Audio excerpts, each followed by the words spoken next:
Hi, Mac, and anyone who might be watching episode 100 of GRAMidei Read Stories for Mac.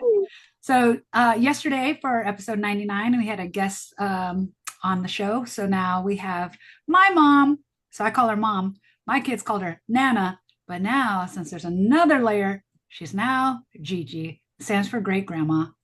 So her favorite story is Velveteen Rabbit. So I'm going to read this copy. It's written by Marjorie Williams and illustrations by William Nicholson. And she has a different version. So she's going to show her pictures while I show my pictures as well. So bear with me because it's a little bit longer. Here we go. The Velveteen Rabbit, or How Toys Become Real. Nice. It says, there was once a Velveteen Rabbit, and in the beginning he was really splendid. He was fat and bunchy, as a rabbit should be. His coat was spotted brown and white, and he had real thread whiskers, and his ears were lined with pink sateen. On Christmas morning, when he sat wedged in the top of the boy's stocking with a sprig of holly between his paws, the effect was charming. There were other things in the stocking, nuts and oranges and a toy engine and a chocolate almonds and a clockwork mouse, but the rabbit was quite the best of all. For at least 2 hours, the boy loved him. And then aunts and uncles came to dinner, and there was a great rustling of tissue paper and unwrapping of parcels. And in the excitement of looking at, there he is in the stocking, all the new presents, the Velveteen Rabbit was forgotten. For a long time, he lived in the toy cupboard or on the nursery floor, and no one thought very much about him. He was naturally shy, and being only made of velveteen, some of the more expensive toys quite snubbed him. The mechanical toys were very superior and looked down upon everyone else. They were full of modern ideas and pretended that they were real. The model boat, who had lived through 2 seasons and lost most of his paint, caught the tone from them and never missed an opportunity of referring to his rigging in technical terms. The rabbit could not claim to be a model of anything, for he didn't know that real rabbits existed, for he thought they were all stuffed with sawdust like himself, and he understood that sawdust was quite out of date and should never be mentioned in modern circles. Even Timothy, the jointed wooden lion, who was made by the disabled soldiers and should have had broader views, put on airs and pretended he was connected with government. Is that right? Yeah. Between them all, the poor little rabbit was made to feel himself very insignificant and commonplace, and the only person who was kind to him at all was the skin horse. The skin horse had lived longer in the nursery than any of the others. He was so old that his brown coat was bald in patches and showed the seams underneath, and most of the hairs in his tail had been pulled out to string bead necklaces. He was wise, for he had seen a long succession of mechanical toys arrive to boast and swagger, and by break their mainsprings and pass away, and he knew that they were only toys and would never turn into anything else. For nursery magic is very strange and wonderful, and only those playthings that are old and wise and experienced like the skin horse understand all about it. What is real? Asked the rabbit one day when they were lying side by side near the nursery fender before Nana came to tidy the room. Does it mean having things that buzz inside you and stick out handle? Real isn't how you're made, said the skin horse. It's a thing that happens to you when a child loves you for a long, long time, not just to play with, but really loves you. Then you become real. Does it hurt? Asked the rabbit. Sometimes, said the skin horse, for he was always truthful. When you are real, you don't mind being hurt. Does it happen all at once, like being wound up? He asked, or bit by bit? It doesn't happen all at once, said the skin horse. You become. It takes a long time. That's why it doesn't often happen to people who break easily or have sharp edges or who have to be carefully kept. Generally, by the time you are real, most of your hair has been loved off and your eyes drop out and you get loose in the joints and very shabby. But these things don't matter at all because once you are real, you can't be ugly except to people who don't understand. I suppose you are real, said the rabbit. And then he wished he had not said it, for there they are talking, the rabbit and the doll and the skin horse with his missing tail. He thought the skin horse might be sensitive, but the skin horse only smiled. The boy's uncle made me real, he said. That was a great many years ago, but once you are real, you can't become unreal again. It lasts for always. The rabbit sighed. He thought it would be a long time before this magic called real happened to him. He longed to become real, to know what it felt like, and yet the idea of growing shabby and losing his eyes and whiskers was rather sad. He wished that he could become it without these uncomfortable things happening to him.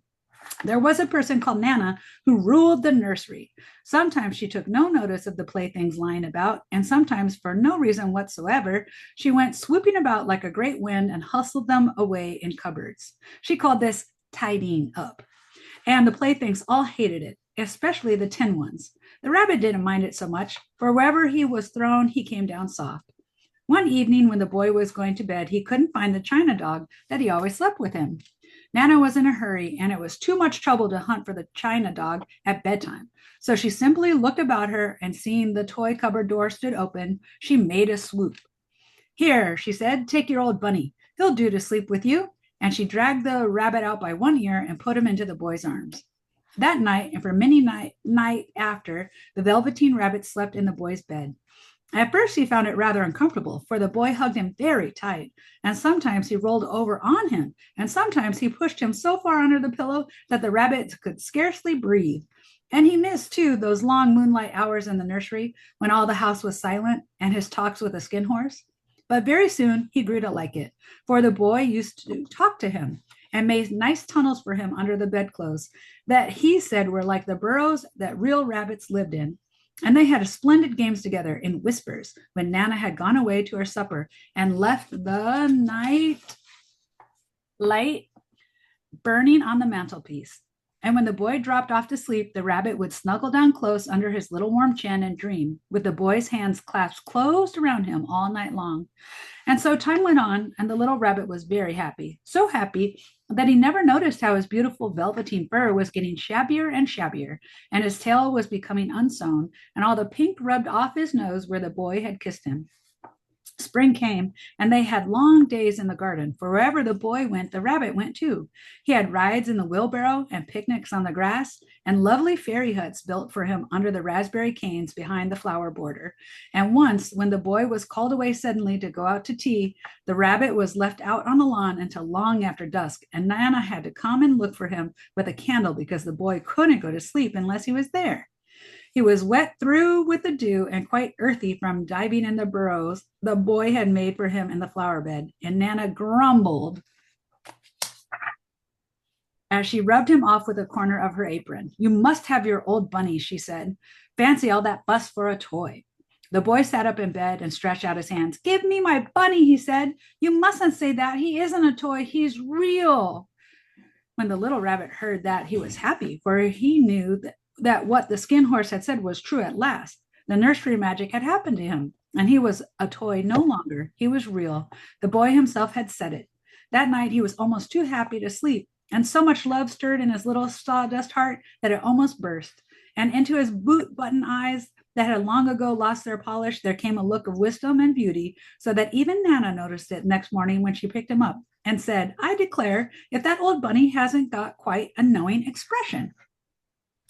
That was a wonderful summer. Near the house where they lived, there was a wood, and in that long June evening, the boy liked to go there after tea to play. He took the Velveteen rabbit with him, and before he wandered off to pick flowers or play at brigands among the trees, he always made the rabbit a little nest somewhere among the bracken where he could be quite cozy, for he was a kind-hearted little boy, and he liked Bunny to be comfortable. One evening, while the rabbit was laying there alone, watching the ants that ran to and fro between his velvet paws in the grass, he saw two strange beings creep out of the tall bracken near him. They were rabbits like himself, but quite furry and brand new. They must have been very well made, for their seams didn't show at all, and they changed shape in a queer way when they moved. One minute they were long. There they are. And thin, and the next minute they were fat and bunchy, instead of always staying the same like he did. Their feet patted softly on the ground, and they crept quite close to him, twitching their noses like this.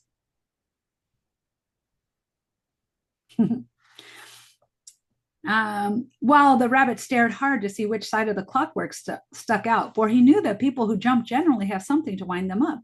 But he couldn't see it. They were evidently a new kind of rabbit altogether. They stared at him, and the little rabbit stared back. and all the time their noses twitched. Why don't you get up and play with us? One of them asked. I don't feel like it, said the rabbit, for he didn't want to explain that he had no clockwork. Ho, said the furry rabbit. It's as easy as anything. And he gave a big hop sideways and stood on his hind legs. I don't believe you can, he said. I can, said the little rabbit. I can jump higher than anything. He meant when the boy threw him, but of course he didn't want to say so. Can you hop on your hind legs? Asked the furry rabbit. That was a dreadful question, for the Velveteen rabbit had no hind legs at all. The back of him was made all in one piece, like a pincushion. He sat still in the bracken and hoped that the other rabbits wouldn't notice. I don't want to, he said again, but the wild rabbits have very sharp eyes, and this one stretched out his neck and looked. He hasn't got any hind legs, he called out. Fancy a rabbit without any hind legs, and he began to laugh. I have, cried the little rabbit. I have got hind legs. I'm sitting on them. Then stretch them out and show me, like this, said the wild rabbit, and he began to whirl around and dance until the little rabbit got quite dizzy. I don't like dancing, he said. I'd rather sit still. But all the while he was longing to dance.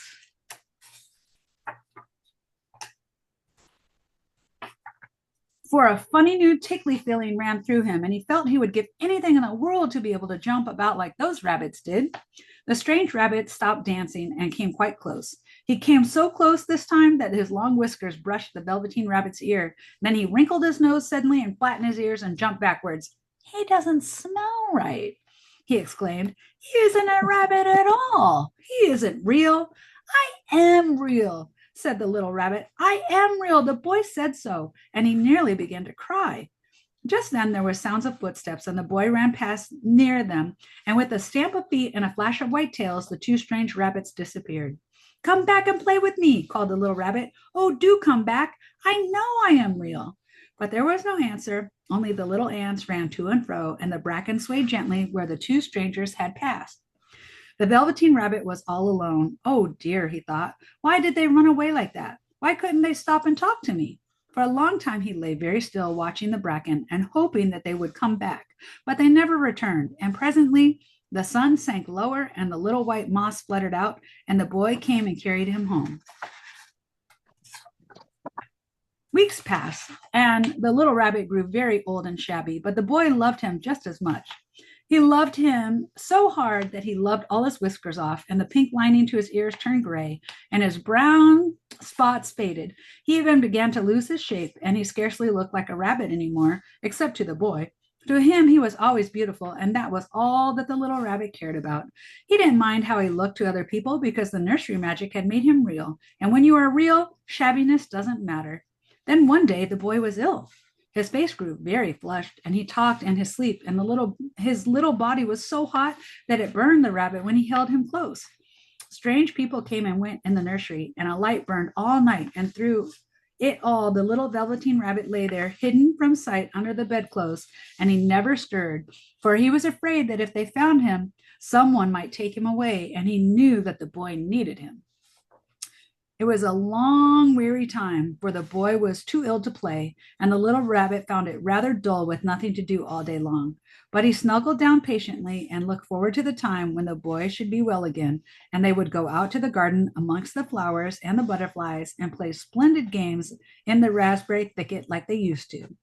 All sorts of delightful things he planned, and while the boy lay half asleep, he crept up close to the pillow and whispered them in his ear. And presently the fever turned and the boy got better. He was able to sit up in bed and look at picture books while the little rabbit cuddled close to his side. And one day they let him get up and dress. It was a bright sunny morning and the window stood wide open. They had carried the boy out onto the balcony, wrapped up in a shawl, and the little rabbit lay tangled up among the bedclothes thinking. The boy was going to the seaside tomorrow. Everything was arranged, and now it was only remained to carry out the doctor's orders. They talked all about it while the little rabbit lay under the bedclothes with just his head peeping out and listened. The room was to be disinfected, and all the books and toys that the boy had played with must be burned. Hooray, thought the little rabbit. Tomorrow we shall go to the seaside, for the boy had often talked of the seaside, and he wanted very much to see the big waves coming in and the tiny crabs and the sand castles. Just then Nana caught sight of him. How about this old bunny? She asked. That, said the doctor, why, it's a mass of scarlet fever germs. Burn it at once. What? Nonsense. Get him a new one. He mustn't have that anymore. And so the little rabbit was put into a sack with the old picture books and a lot of rubbish and carried out to the end of the garden behind the fowl house. That was a fine place to make a bonfire. Only the gardener was too busy just then to attend to it. He had the potatoes to dig and the green peas to gather, but next morning he promised to come quite early and burn the whole lot. That night, the boy slept in a different bedroom, and he had a new bunny to sleep with him. It was a splendid bunny, all white plush with real glass eyes, but the boy was too excited to care very much about it, for tomorrow he was going to the seaside, and that in itself was such a wonderful thing that he could think of nothing else. And while the boy was asleep, dreaming of the seaside, the little rabbit lay among the old picture books in the corner behind the fowl house, and he felt very lonely. The sack had been left untied, and so by wiggling a bit, he was able to get his head through the opening and look out. He was shivering a little, for he had always been used to sleeping in a proper bed, and by this time his coat had worn so thin and threadbare from hugging that it was no longer any protection to him. Nearby, he could see the thicket of raspberry canes growing tall and close like a tropical jungle, in whose shadow he had played with the boy on the bygone mornings. He thought of those long sunlit hours in the garden, how happy they were, and a great sadness came over him. He seemed to see them all pass before him, each more beautiful than the other.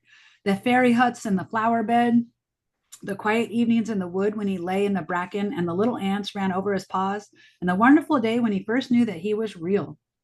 He thought of the skin horse, so wise and gentle, and all that he had told him. Of what use was it to be loved and lose one's beauty and become real if it all ended like this?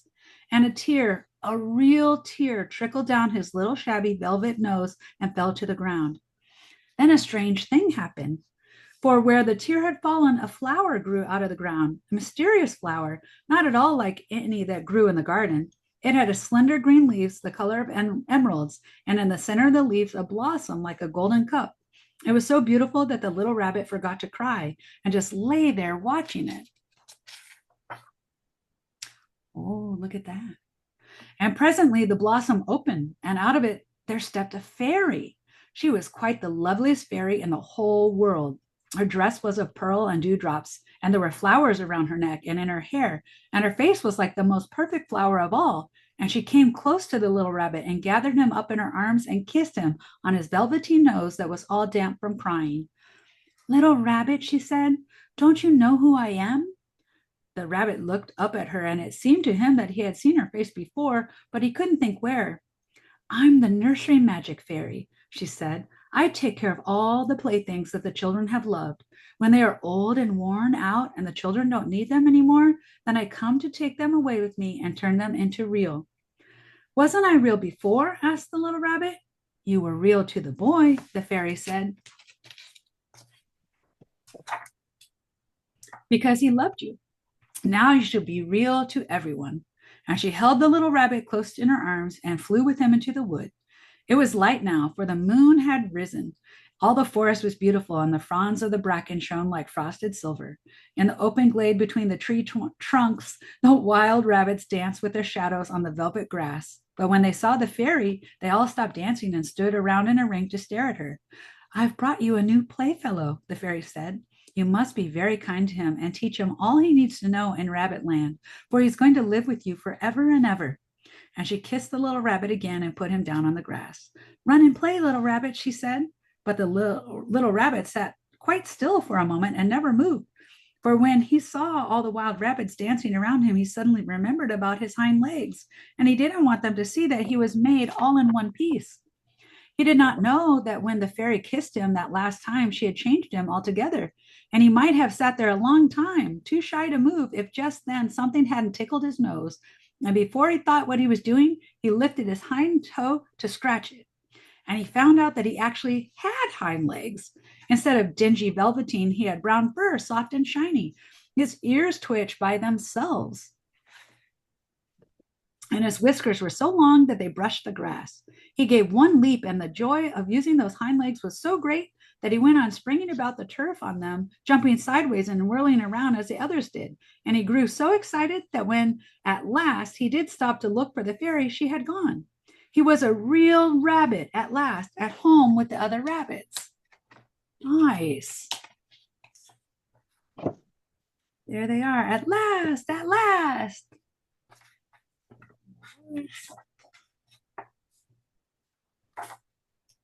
Autumn passed and winter, and in the spring, when the days grew warm and sunny, the boy went out to play in the woods behind the house. And while he was playing, two rabbits crept out from the bracken and peeped at him. One of them was brown all over, but the other had strange markings under his fur, as though long ago he had been spotted, and the spots still showed through. And about his little soft nose and his round black eyes, there was something familiar, so that the boy thought to himself, why, he looks just like my old bunny that I was lost when I had scarlet fever. But he never knew that it really was his own bunny come back to look at the child who had first helped him to be real.